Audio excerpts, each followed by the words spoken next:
So now students, let's start with Gauss theorem.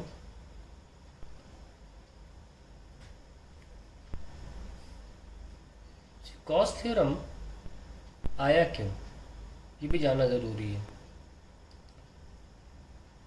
Gauss theorem अच्छा concept है और mainly it is a mathematical tool it is a mathematical tool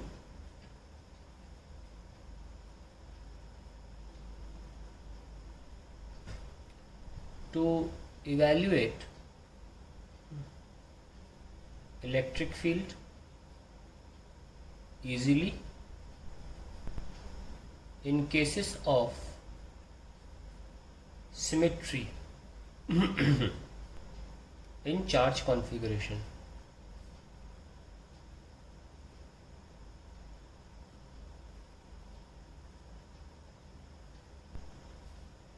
ये वहीं use करा जाता है जहाँ पर एक चार्ज को ढका जा सकता है ऐसे फिगर्स जिसका वॉल्यूम या सरफेस जिसका सरफेस एरिया हम निकाल सकते हैं। कॉम्प्लेक्स केसेस में हमें इंटीग्रेशन की मदद से, कूलम लॉ की मदद से ही करना पड़ता है। पर गॉस थ्योरम का एक और बहुत बड़ा फ़ायदा है। एक तो ये पॉइंट चार्ज से आगे, पॉइंट चार्ज पे जैसे कूलम लॉ की लिमिटेशन है वो पॉइंट चार्ज पे ही लगाया जा सकता है, उस लिमिटेशन को ये पार कर देता है। और दूसरी बात, कूलम्स लॉ सिर्फ स्टैटिक चार्जेस पर ही एप्लीकेबल है और गॉस थ्योरम मूविंग चार्जेस पे भी लग जाता है, इसीलिए गॉस थ्योरम ज़्यादा जनरल है। बट इसकी सबसे बड़ी प्रॉब्लम ये है कि ये कॉम्प्लेक्स केसेस में नहीं लगाया जा सकता और जहाँ पर एक सिमेट्रिक फिगर चार्ज को एनक्लोज ना कर सके, क्योंकि after all Gauss theorem is all about an enclose surface, मतलब एक सर्फेस एनक्लोजिंग अ चार्ज। तो अब इसको हम कूलम्स लॉ से ही प्रूफ कर लेते हैं। Proof of Gauss theorem. जैसे कि यहाँ बस चार्ज है एक और ये एक सरफेस से एनक्लोज्ड है, सपोज स्फीयर। तो ये एक छोटा सा सरफेस मैंने ले लिया है इस स्फीयर में, जहाँ से इस चार्ज का फ्लक्स बाहर निकल पा रहा है। फ्लक्स हम ऑलरेडी बोल चुके हैं कि flux is a quantity proportional to number of field lines.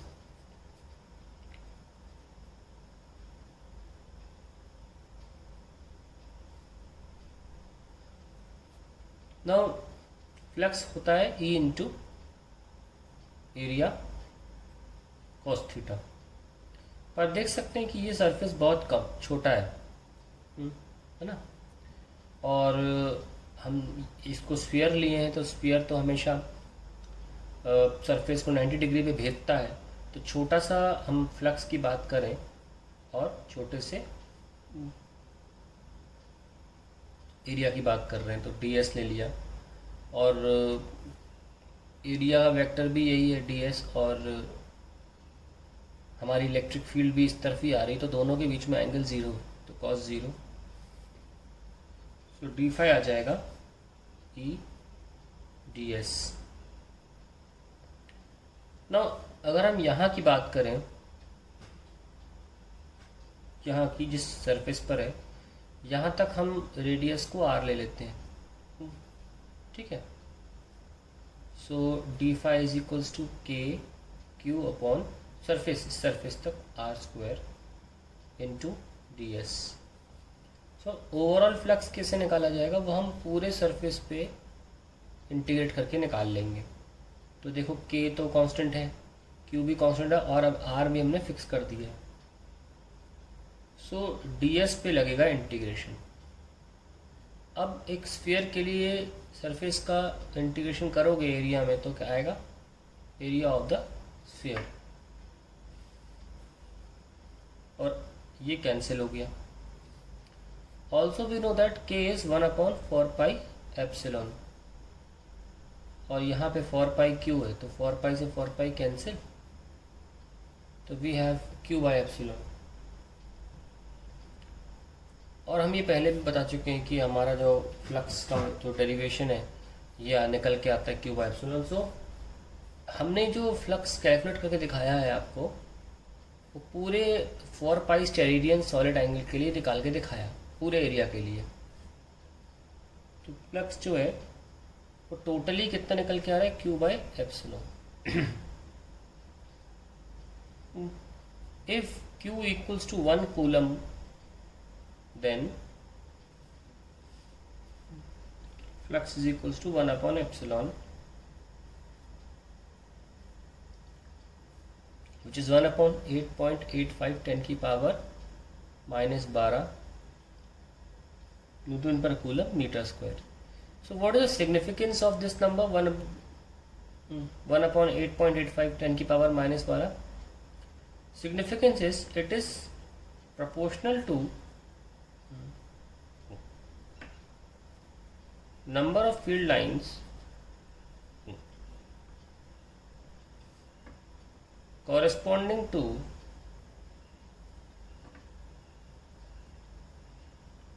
a 1 coulomb of charge. ये बहुत इम्पोर्टेंट नंबर होता है और इसको वैल्यू में लिख लेते हैं 1.13 10 की पावर +11 न्यूटन पर कूलम मीटर स्क्वायर। तो हमने फ्लक्स के बारे में बता दिया और इसको अंग्रेजी में लिख लेते हैं गॉस थ्योरम को। ये गॉस थ्योरम क्या रहा है?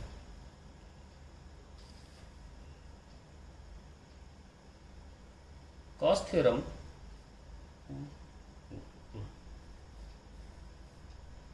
it states that the amount of flux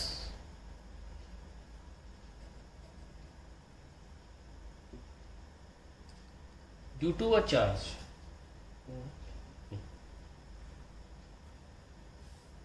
is proportional to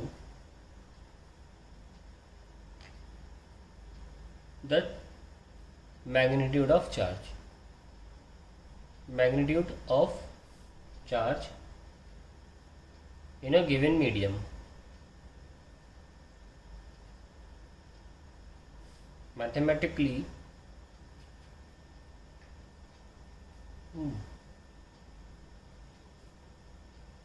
the flux due to a charge is equal to 1 by epsilon times that charge enclosed.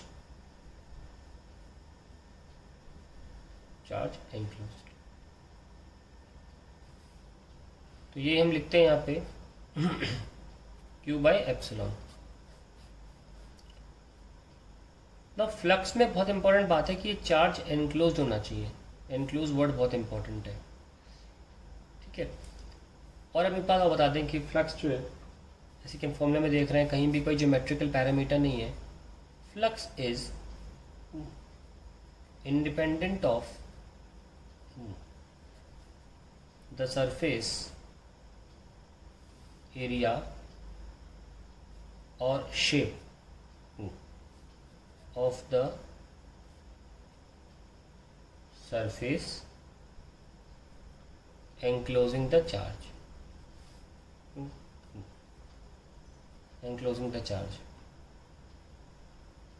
जैसे कि हम देख सकते हैं कि अगर एक Q है और हमने एक सरफेस मान लो ये लिया होता है S1 और एक और सरफेस ले लिया होता है S2, तो अगर हम नंबर ऑफ फील्ड लाइंस बना रहे हैं, हम सारे तो बना नहीं सकते, लेकिन जितनी बना सकते हैं उतनी बना लीजिए और मान के चलिए इतनी ही थी। तो हम देख सकते हैं जितनी भी S1 को भेजती हैं उतनी S2 को भी भेजती हैं। जितनी फील्ड लाइंस S1 सरफेस को भेजती हैं उतनी फील्ड लाइंस S2 सरफेस को ही भेजती हैं। इसका मतलब फ्लक्स डिपेंड ही नहीं करता कि इसका एरिया कितना है, साइज कितना है या शेप कितना है। शेप कैसा है, क्योंकि अगर मैं कुछ और शेप ले लूँ, तो अगर मैं कोई और ऐसा शेप ले लूँ तो उससे कोई फ़र्क तो पड़ने वाला नहीं है, फिर भी मेरी नंबर ऑफ फील्ड लाइंस तो उतनी रहेंगी। तो flux is independent of the geometry of the surface ankylosing the charge. उसको अलग नाम दिया गया है, the surface ankylosing the charge is called Gaussian surface.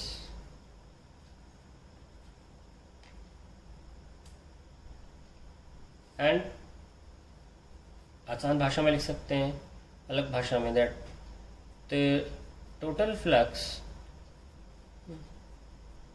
Is independent of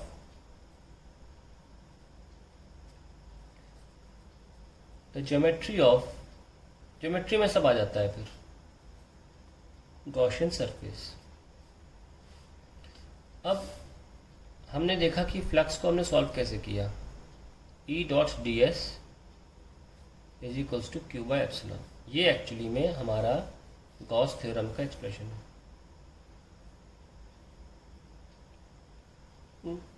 इसमें बात ध्यान रखें कि जो गॉस थ्योरम है उसमें जो सरफेस से एंक्लोज करते हैं, चार्ज केवल एंक्लोज्ड होगा, charge which are enclosed by the surface,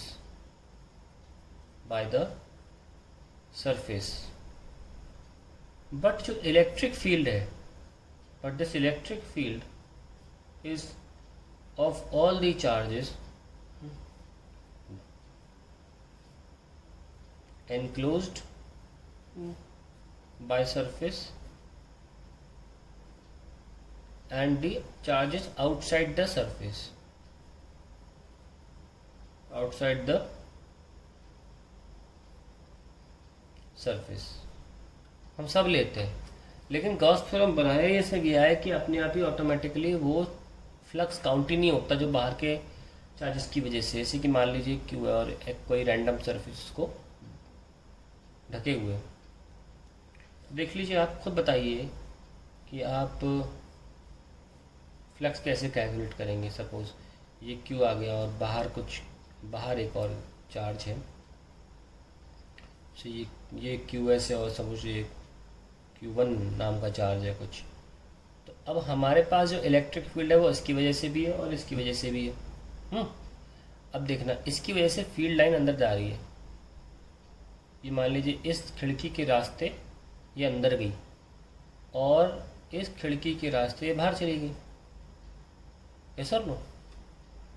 ये यहाँ से भी ले जा सकते हो, इस खिड़की के रास्ते अंदर गई और दूसरी खिड़की के रास्ते बाहर चली गई। तो इस सरफेस में इस चार्ज की वजह से कोई फ्लक्स है कि नहीं है भाई? जितनी फील्ड लाइंस अंदर जाएंगी उतनी बाहर चली जाएंगी।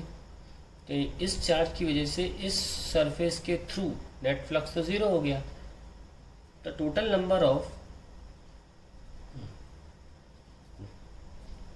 field lines due to Q1 is 0 through the surface। इसीलिए हम इलेक्ट्रिक फील्ड भले ही इसकी ले लें, पर इस सरफेस के लिए number of field lines net zero ही आ जाता है, जितनी आई उतनी चली गई। इसलिए भी only have the charges enclosed by the surface, whereas the charge ये जो अंदर चार्ज है, ये देखो ये बाहर जा रहा है, अंदर लौट के नहीं आ रहा, तो नेट फ्लक्स कभी भी ज़ीरो नहीं होता। जो चार्जेस अंदर बंद है उनकी वजह से फ्लक्स कभी ज़ीरो नहीं होता, ये सारे काउंट होते हैं। That is the reason we say that electric field of the outside region is also counted. However in case of Gauss theorem वो अपने भी कैंसिल आउट हो जाते हैं।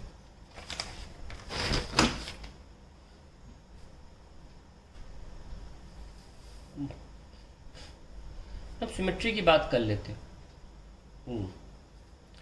जब एक चार्ज को इस सरफेस से एंक्लोज किया, चाहे स्फेरिकल से एंक्लोज किया, जब फ्लक्स सेम ही आना है तो हम स्फीयर ही लेते हैं ताकि सिमेट्री मिले और आसानी से इसका एरिया लिखा जा सके।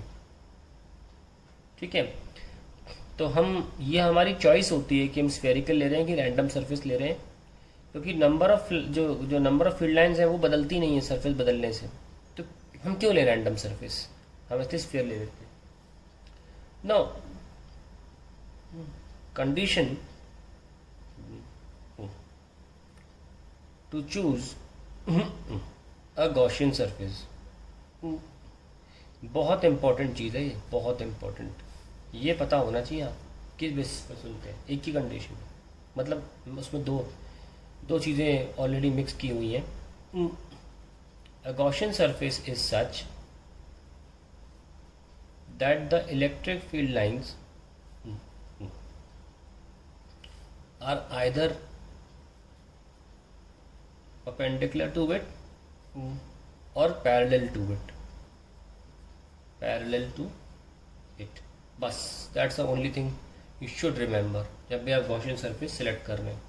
तो पॉइंट चार्ज के लिए तो हमने देख लिया कि गॉसियन सरफेस स्फीयर है और 90 डिग्री का कंडीशन साबित होता है। अब मान लीजिए मैं एक लाइन चार्ज ले लूँ,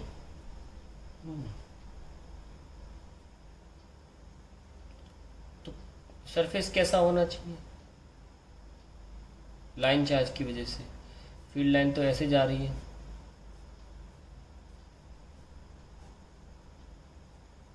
इस तरीके से, है ना। तो ये कंटिन्यू भी हो रहा है और फील्ड लाइंस ऊपर नीचे, मतलब कहने का मतलब है इस तरीके से जा नहीं सकती, क्योंकि फील्ड लाइंस हमेशा प्लस से माइनस जाती हैं और अगर माइनस साइन ना मिले तो वो इन्फिनिटी की तरफ बढ़ चलती हैं। ऊपर नीचे तो जा नहीं सकती क्योंकि नीचे माइनस साइन नहीं है। तो बिल्कुल हमेशा हर चार्ज की वजह से वो फॉरवर्ड ही जाती हैं इस तरीके से, और सामने भी, और पूरे एक सर्कुलर रीजन में। तो एक ही सरफेस है जो इसको एनक्लोज कर सकता है, satisfying the above two condition, and that is a cylinder। so that's why we take a cylinder, क्योंकि हमने आपको दिखाया कि सर्कुलर है और इसका एक्सटेंडेड 3D पोर्शन क्या होगा, सिलेंडर ही होगा। तो आपको याद होगा मैंने विदाउट गॉस थ्योरम भी प्रूफ कराया था। अब आप देखिए मैं कैसे इसको प्रूफ करता हूँ। ये मान लीजिए लेंथ है जो हम सिलेक्ट कर रहे हैं, वैसे तो बहुत लंबा है ये, तो ज़रा गॉस थ्योरम लगाते हैं। क्या है? E dot d s is equals to जो भी अंदर चार्ज एंक्लोज होगा इसके वो। Now E d s cos zero, क्योंकि इलेक्ट्रिक फील्ड और सरफेस दोनों ही, जैसे कि मान लीजिए ये सरफेस है तो दोनों ही सेम दिशा में है, इलेक्ट्रिक फील्ड और डी एस, ई बी और डी एस बी आउटवर्ड है, तो कॉस ज़ीरो ले लेंगे is equals to lambda times l upon q naught, क्योंकि लेमडा क्यू बाई एल होता है और हम यूनिफॉर्म डेंसिटी लेके चल रहे हैं। सो वी हैव ई, और डी एस का इंटीग्रेशन करेंगे, अगर इंटीग्रेशन करना ज़रूरी है। डी एस का, जैसे आपका ये सरफेस क्या है, सिलेंडर का सरफेस है ना, क्या होता है 2 pi r into l is lambda l by epsilon, l से l cancel, so we electric field is equals to 1 upon 2 pi epsilon into lambda by r, या लिख सकते हैं lambda upon 2 pi epsilon r, और 2 से multiply और 2 से divide करेंगे तो मिल जाएगा 2 के लेमडा बाय आर। तो आपको देखिए वही डेरिवेशन कितनी आसानी से मिल गया। आप समझ सकते हो कि अगर सिमेट्री है तो गॉस थ्योरम बेहतरीन चीज़ है। नहीं तो आपको याद होगा कितना लंबा इंटीग्रेशन हमने किया था, और आपका बोर्ड एग्जाम में यही करना है, वो नहीं करना है, पर वो अंडरस्टैंडिंग के लिए और फिर इम्पोर्टेंस ऑफ गॉस थ्योरम भी समझाता है कि गॉस थ्योरम कितनी इंपॉर्टेंट चीज़ है, कि अगर हमें गॉस थ्योरम पता है तो हम वो डेरिवेशन से बच सकते हैं, उतने आसानी से वाला निकाल सकते हैं। इम्पॉर्टेंट चीज़ जो मैंने वहाँ नहीं बताई थी, क्योंकि मैं केवल की ध्यान चाहता था कि इलेक्ट्रिक फील्ड निकालते कैसे हैं। जो ये बतानी थी वो थी कि ई की प्रोपोर्शनैलिटी अब लाइन चार्ज के हिसाब से 1/r हो जाती है। तो अगर मैं एक ग्राफ बनाना चाहूँ ई के आर की, तो वो ऐसे बनेगा, ठीक है, और ब्रैकेट पे लिखना ज़रूरी है 1/r। और जैसे पॉइंट, जी तो लाइन चार्ज हुआ, और अगर पॉइंट चार्ज लिखने की बात करूँ तो वो कैसे बनता है, बिल्कुल ऐसे ही, बट थोड़ा सा कॉन्केविटी हायर रहेगी, ठीक है। तो ये 1/r² फॉलो कर रहा है, ध्यान रखिए इस बात का। अगर r³ होगा, इससे हम डायपोल की, शॉर्ट डायपोल की बात करें, शॉर्ट डायपोल में हमारा E प्रोपोर्शनल टू 1/r³ आया था, जिसमें हमने आर बहुत बड़ा मान लिया था ए से, तो उसमें ये और ज़्यादा कॉन्केविटी अंदर की तरफ होगी। आप ये मैथमेटिक्स के हिसाब से आप करके देख सकते हैं। तो ये 1/r³ हो जाएगा। Very important that you know all these things for graphs. तो ये तो हमारा गॉस थ्योरम की मदद से हमने लाइन चार्ज के लिए निकाल लिया। और भी डिफरेंट डिफरेंट शेप्स के लिए हम निकाल सकते हैं। आइए देखते हैं।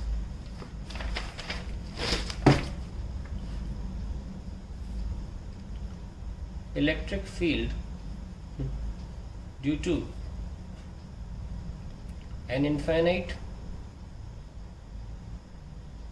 sheet of charge.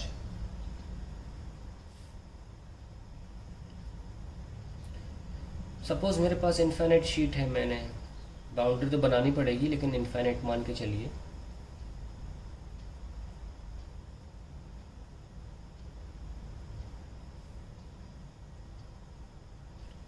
ये हमारे पास इनफाइनाइट शीट है। तो हम निकालना चाहते हैं इसके लिए इलेक्ट्रिक फील्ड से at a point x, at a point p। तो हम एक एलिमेंट्री पोर्शन ले सकते हैं, एक एलिमेंटल पोर्शन ले सकते हैं रिंग के फॉर्म में। ये चार्ज पूरा इस शीट पर Q है और इस एलिमेंट का जो चार्ज है वो dQ है। तो इस रिंग को हम बाहर निकाल लें ज़रा, dQ चार्ज वाली रिंग को निकाल लिया। इसको हम रेडियस मान लेते हैं इसे y, और ये थिकनेस जो है ये हमारी dy है। तो आपको याद होगा कि रिंग के लिए फॉर्मूला निकाला था हमने कुछ x की दूरी पर p पॉइंट पे, एक पूरी रिंग के लिए फॉर्मूला निकाला था ना। बस उसका उसकी जगह dq लिख दीजिए। तो फॉर्मूला क्या था, kqx/x² प्लस a लिया था, y ले लीजिए y² पावर 3/2। लेकिन अगर ये चार्ज dq है तो फिर हो जाएगा de is equals to k dq x/x² plus y² power 3/2। तो हमें अब इसको इंटीग्रेट करना होगा, है ना, फ्रॉम 0 टू यहाँ से, क्योंकि अब ये रिंग है ना, हमने स्ट्रिप ली थी। तो ये रिंग कहाँ से स्टार्ट हुई होगी, ये रिंग स्टार्ट हुई होगी 0 से और कहाँ जा रही, इन्फिनिटी तक, है ना। तो हमें अगर इलेक्ट्रिक फील्ड निकालनी है तो हम क्या करेंगे, k dq x/x² plus y² power 3/2 integrate करेंगे 0 से इन्फिनिटी तक। और हमको dq को लिखना होगा, कैसे लिखना है वो बताएंगे आपको भी। So let's start. इसको पहले जो जो चीज़ें बाहर ले सकते हो ले जाओ, कि आप बाहर ले जाइए, x को बाहर ले जाइए, x भी चेंज नहीं हो रहा और बच जाता है केवल dq upon x² plus y² power 3/2। Now we need to write dq। अब क्योंकि ये सरफेस, ये एरिया के फॉर्म में है, तो आपको सिग्मा बताया था ना मैंने, dq/da। तो dq हो जाएगा सिग्मा da, और हमको अब एरिया लिखना है। तो इस स्ट्रिप को ज़रा बाहर निकालिए और फैला दीजिए। फैला दिया तो इसका सर्कम्फ्रेंस कितना था, 2πy, और थिकनेस कितनी है इसकी, dy। तो dq को हम लिख सकते हैं sigma into 2πy into dy। तो ये काम आएगा और dy के फॉर्म में फाइनली मेरा इंटीग्रेशन आ जाएगा, क्योंकि हमें अल्टीमेटली y को इंटीग्रेट करना है 0 से इन्फिनिटी। 2πy into dy। सो ये इज kx 0 से इन्फिनिटी 2π सिग्मा y dy। ये सब dq को रिप्लेस कर देता है और x² प्लस y² की पावर 3/2। Now let's continue. अभी भी हम पेज में जगह बाकी, तो हम इलेक्ट्रिक फील्ड, ये इलेक्ट्रिक फील्ड है, वो लिख सकते हैं 2 पाई के सिग्मा और एक्स, और छोड़ सकते हैं y d y divided by x square plus y square power 3/2 0 से इन्फिनिटी। अब देखें कि E is equals to 2πx है ना, इंटू के होता है 1/4π और सिग्मा बच रहा है, और यहाँ पर 0 से infinity y d y upon x square plus y square power 3/2। So ये से कैंसिल, तो क्या बच रहा है, sigma by 2 epsilon into x, ये हमारा बच जाता है।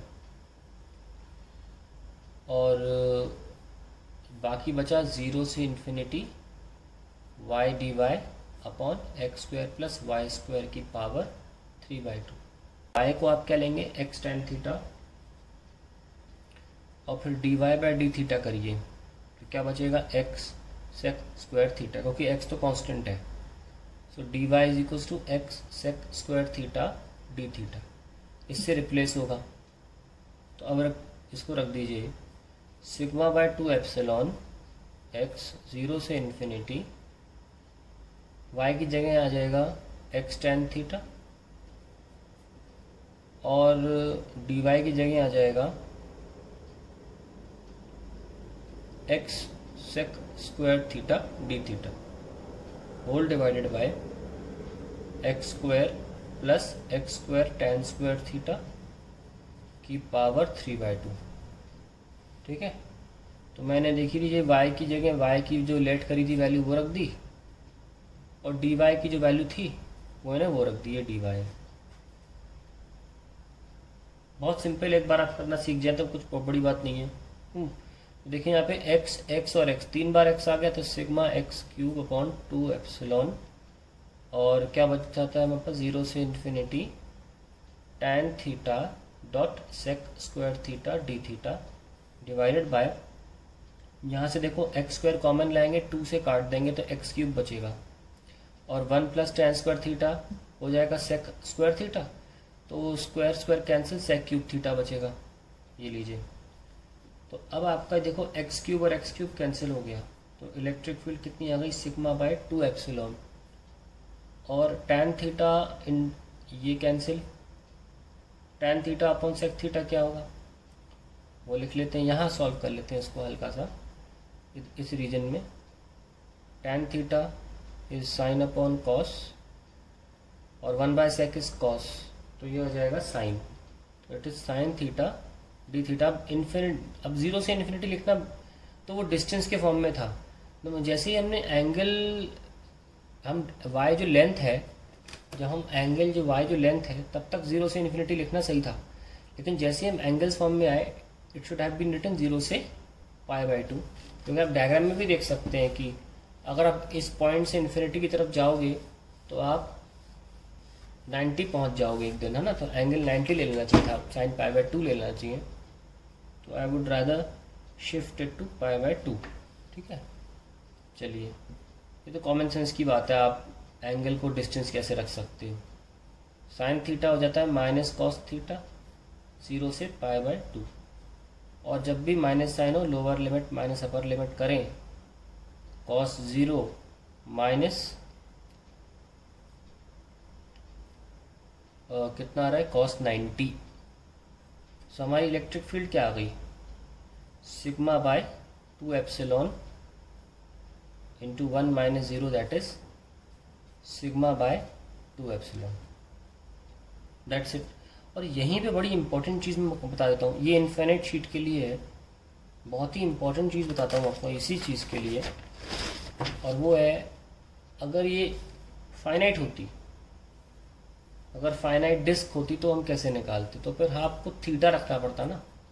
देखो लास्ट लाइन में ही सिग्मा बाय 2 एप्सिलॉन 0 से थीटा होता तो 1 माइनस कॉस थीटा हो जाता है, तो ये हमारा आंसर होता। और आप देख सकते हैं कि कॉस थीटा को अगर रिप्लेस करना हो तो कैसे लिखेंगे, sigma by 2 epsilon 1 minus cos theta क्या था, बेस अपॉन हाइपोटेन्यूज। ये अगर मैं रेडियस मैंने कैपिटल आर लिया हो अगर, क्या हो जाएगा, square root of x square plus r square. तो ये आपका फाइनाइट के लिए आंसर आ जाता है इलेक्ट्रिक फील्ड, जो कि आप गॉस थ्योरम से नहीं निकाल सकते। गॉस थ्योरम से आप इनफाइनाइट का तो निकाल सकते हैं।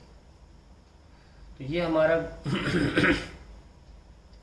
एक्सप्रेशन आ जाता है in case we have a disc.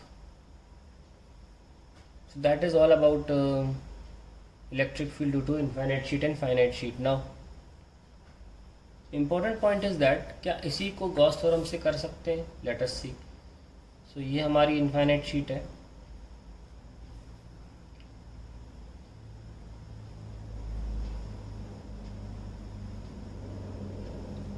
तो इसमें हर जगह से फ्लक्स निकल रहा है और सीधे बाहर की तरफ निकलेगा क्योंकि प्लस साइन है, और आजू बाजू नहीं हो सकता क्योंकि प्लस से प्लस फील्ड जाती नहीं। तो हम क्या करते हैं, एक छोटा सा पोर्शन ले लेते हैं सिमेट्री के लिए गॉसियन सरफेस की। तो उस रीजन में यहाँ भी सिलेंडर ही लिया है हमने, तो ये चार्ज जो है ये बाहर की तरफ फील्ड फेंकता है और ये इधर भी फेंकता है क्योंकि ये शीट पतली है। और अगर उसे ठीक से दिखाना चाहें तो आप ऐसे दिखा सकते हैं। सपोज ये शीट है, काफ़ी थिन शीट है, इसकी थिकनेस नहीं है, तो एक ही चार्ज ऊपर और नीचे दोनों तरफ फील्ड फेंक सकता है। ये लीजिए, आप एक सरफेस बना लीजिए, नीचे भी, तो ये फील्ड फेंकने का एक सुरंग मान लीजिए। तो अंदर जो चार्ज फंसा, हमने फंसा दिया ना चार्ज, अंदर चार्ज फंसा हुआ है, वो फील्ड इस तरीके से बाहर की तरफ फेंकेगा। तो अगर हम इसे गॉस थ्योरम से लिखना चाहें तो मेरे पास अब एक सिलेंडर आ चुका है जिसमें लाइन चार्ज पहले भी देखा था, लेकिन अब ये स्प्रेडेड चार्ज है। तो यहाँ पर चार्ज भरा पड़ा है ऐसे, इसको हम क्यू मान लेते हैं। पर ये दो सरफेसेस से अपनी फील्ड फेंक सकता है ना। वेरी सिंपल, भले ही पूरा था लेकिन हमने तो अंदर तो एक ही छोटा सा चार्ज माना और हर जगह सेम रहेगा। तो E इंटू ये वाला कैप एरिया प्लस नीचे वाला भी E इंटू कैप एरिया, दो तरफ से जा रहा है, ये सब मिला के क्या होना चाहिए, क्यू बाय एप्सिलॉन, जो कि सरफेस एनक्लोज कर रहा है। सो इलेक्ट्रिक फील्ड आ जाएगी q by 2 times of a epsilon, q by sigma है। तो लो एक बार में, तो ये 2 स्टेप में आंसर आ गया जो इतनी देर से यहाँ हम कर रहे थे। अब देख सकते हैं गॉस थ्योरम की यूटिलिटी कितनी बेहतरीन है। ये देखिए कितनी चीज़ें करी हैं हमने, और गॉस थ्योरम इसी चीज़ को मात्र 2 लाइन में कर देता है solve. That is the beauty about Gauss theorem. हाँ ऑब्वियसली, पर आपको फाइनाइट शीट के लिए नहीं निकाल पाओगे आप, बस फाइनाइट शीट के लिए कोई सिमेट्री नहीं मिलेगी आपको। इसलिए हम क्या करते हैं, हम अपने हिसाब से जब हमें इनफाइनाइट शीट के लिए चाहिए हम गॉस थ्योरम यूज़ करते हैं, फाइनाइट शीट के लिए हम basic Coulomb's law with integration का इस्तेमाल करते हैं। अब तो आपको मेथड भी समझ में आ गया वो करना क्या है। इसके बारे में कुछ जान लें, बहुत इंपॉर्टेंट चीज़ कि आपने देखा कि electric field due to infinite sheet भी जो है वो independent of distance from the sheet है, independent of distance from the sheet.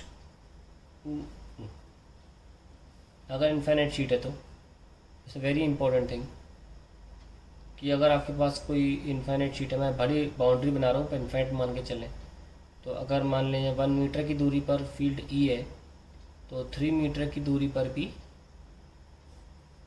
हमारे पास आंसर वही रहेगा, sigma by 2 epsilon, in case the sheet is infinite. So हमने गॉस थ्योरम से आप इनफाइनाइट शीट का भी आंसर निकाल लिया। Now let's find out for electric field due to a sphere of charge। और ये स्फीयर जो है वो इंसुलेटिंग है मैं कंडक्टर नहीं लूँगा अभी, कंडक्टर में एक साथ सारा पढ़ाऊँगा। कंडक्टर बहुत बड़ी चीज़ है इलेक्ट्रोस्टैट्स में, उसमें सब कुछ एक साथ लूँगा मैं, क्योंकि फिर मैं अभी बोल दूंगा इलेक्ट्रिक फील्ड कंडक्टर के अंदर ज़ीरो होती है और कोई बेसिस नहीं दे पाऊंगा, क्योंकि उसमें बहुत सी चीज़ें खोलनी पड़ेंगी। तो कंडक्टर को मैं अलग सेगमेंट बना के पढ़ाऊँगा। अभी मैं इंसुलेटिंग के लिए ले रहे हैं, तो देखिए कैसे करना है। चार्ज हर जगह बंद, हर जगह है इसमें, ऊपर अंदर बाहर सब जगह है, ठीक है। अंदर भी चार्ज है हर जगह, कोई रुकावट नहीं है चार्ज की। तो इसके लिए हम निकालना चाहते हैं फील्ड। तो सबसे पहले हम बाहर निकालना चाहते हैं। यहाँ पे पॉइंट ऑफ इंटरेस्ट है आर की दूरी पर, और सरफेस का जो रेडियस है बॉल का वो कैपिटल आर है। तो जहाँ पे भी आप निकालना चाहते हो वहाँ पे अपना गॉसियन सरफेस बनाइए।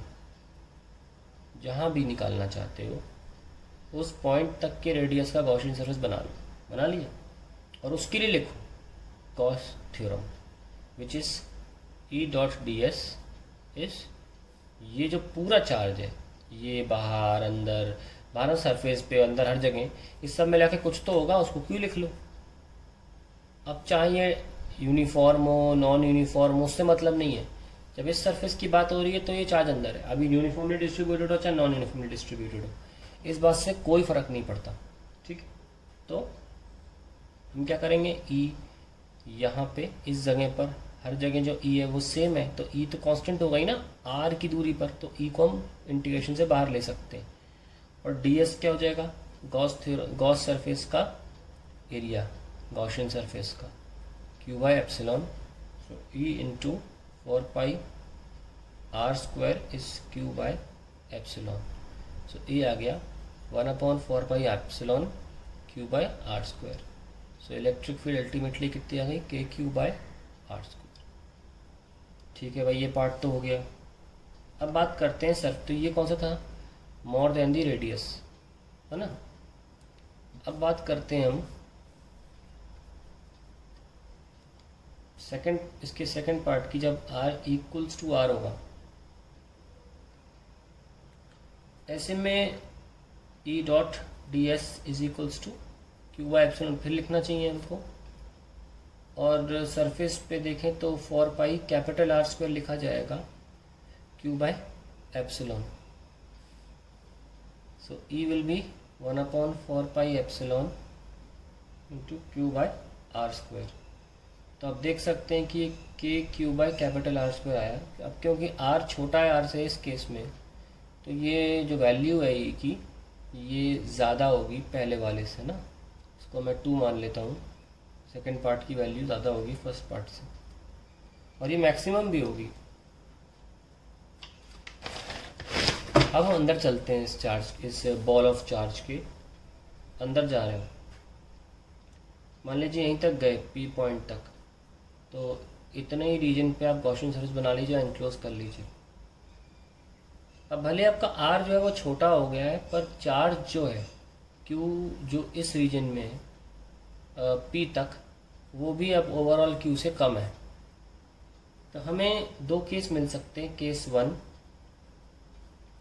When charge is uniformly distributed, charge is uniformly distributed.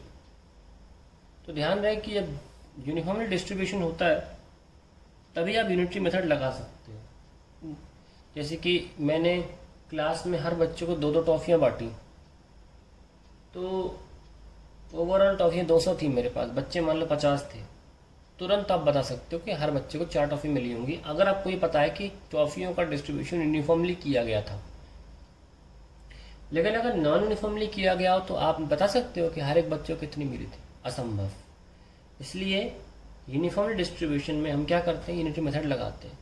अब क्योंकि ये बॉल ऑफ चार्ज था तो 4/3 पाई आर क्यूब वॉल्यूम होगा, इतने में चार्ज क्यू था, तो छोटे रीजन में कितना होगा, q upon 4/3 pi capital r cube into 4/3 pi छोटू आर क्यूब, ये cancel, and I get q r by r cube cube. ये हमारा क्यू पी होगा, क्यू पी तक चार्ज जो है। और हमें सिर्फ यहीं पे लिख देना है कि ई इनटू जो एरिया है गॉस थ्योरम का, गॉसियन सरफेस का सर, तो ये आर तक लिया जाएगा, is equals to q p by epsilon. और क्यू पी क्या है, q r cube upon r cube into epsilon. अब वहाँ जाके तो 4 पाई एप्सिलॉन बन ही जाएगा, और आर स्क्वायर से एक आर कैंसिल तो हो जाएगा q into r upon r cube. अगर नोटिस करें तो के तो कांस्टेंट है, कैपिटल आर भी कांस्टेंट है, मुद्दे की बात नहीं है, मुद्दे की बात ये आर है कि हमने देखा कि ई की प्रोपोर्शनैलिटी आर से पावर 1 आ गई इस बार स्ट्रेट लाइन। तो हमने 1/r भी देख लिया, 1/r स्क्वायर भी था, 1/r क्यूब डायपोल के लिए था। अब इस बार हमने क्या देखा, प्रोपोर्शनल टू आर। सो अब हम इसका ग्राफ पूरा बना सकते हैं।